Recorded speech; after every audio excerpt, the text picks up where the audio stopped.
The title of today's video is NFT art is not any stupider than the traditional art world. That doesn't mean NFT art isn't stupid, but it's not any stupider than the traditional art world.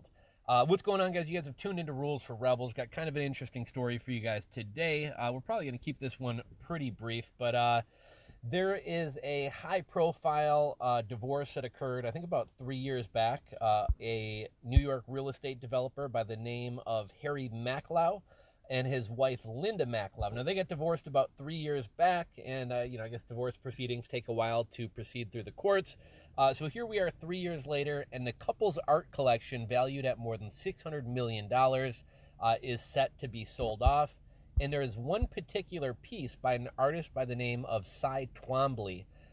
This piece is from 2007, and it has an estimated value of $40 to $60 million. You guys heard that right, $40 to $60 million. So let's look at this. Like, this is basically just fucking blobs, right? Like, this is something a kindergartner can do. Now, obviously, art is in the eye of the beholder. We will kind of briefly talk about, why does art go for some of these insane values and things like that.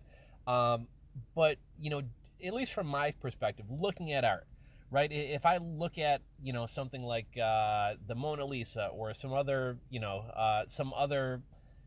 pieces of art from various artists, there's certain pieces of art that I can look at and say, wow, it looks like it took talent to do that. That looks very realistic. Like I could never do anything like that. Whether it's a portrait or anything else, look at this amazing landscape. It looks just like the beauty of the outdoors in real life. Like if I tried to draw something like that, it would look like a bunch of stick trees, right? But when I look at something like this, it looks like something that I could literally draw. Like I don't see where these values come from. Let's take a look at some other pieces of Cy Twombly's work. And here's another thing, right? It's one thing if we look at art, this is from the 1700s. It's 200 years old or it's 300 years old. This was created by this famous historical person, but this is a piece of art from 2007. I mean, what is that, 13, 14 years ago at this point? But let's take a look at some of Cy Twombly's other works. I'm going to pause the video really quickly while we move over. Okay, so right now we're looking at some of Cy Twombly's works. This is literally scribbles like a child did. Those ones are a little bit more interesting. Again, literally looks like something that a second grader drew on the back of their notepad at school. Don't get it. Don't get it. This right here is actually that $40 to $60 million piece. But again, is there anything here that's really wowing you? Is there anything here that really looks that amazing?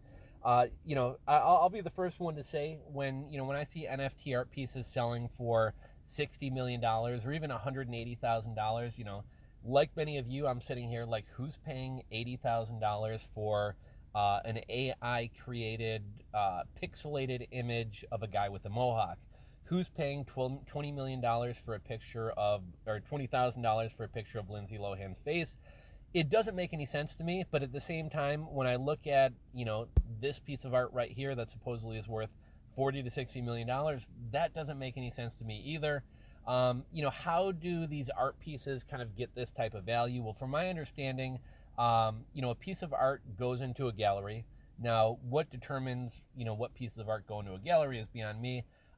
But if you get a high profile collector who has a lot of money and a big art collection, and he buys a piece from some new artist who's unknown, all of a sudden, XYZ, this very popular, renowned, well-known art collector, bought a piece from XYZ person, and now everybody else with money wants to get a piece from the same person, essentially because this, well-known art collector liked their piece, so it must be good.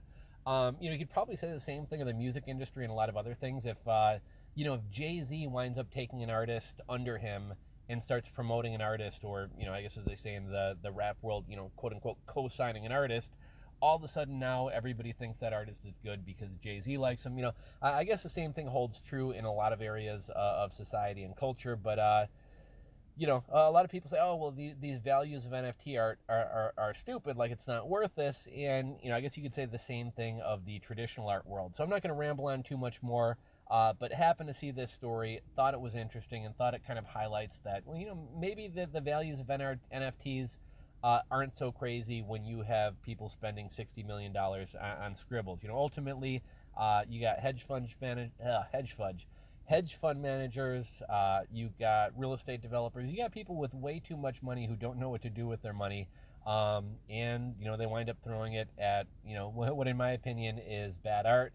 And I think the same thing probably happens in the crypto space. You got people who've made a whole lot of money off of crypto or in the tech space, and they have money to throw around. And then once they decide that a certain artist or certain collection or crypto punks or whatever else is cool or valuable, everybody else kind of follows their lead. But would love to hear your guys' thoughts on this as always, so drop a comment down below. If you guys enjoyed the video, give it a thumbs up. If you're not subscribed to the channel, click that subscribe button down below, ding the bell, and we'll catch you on the next video.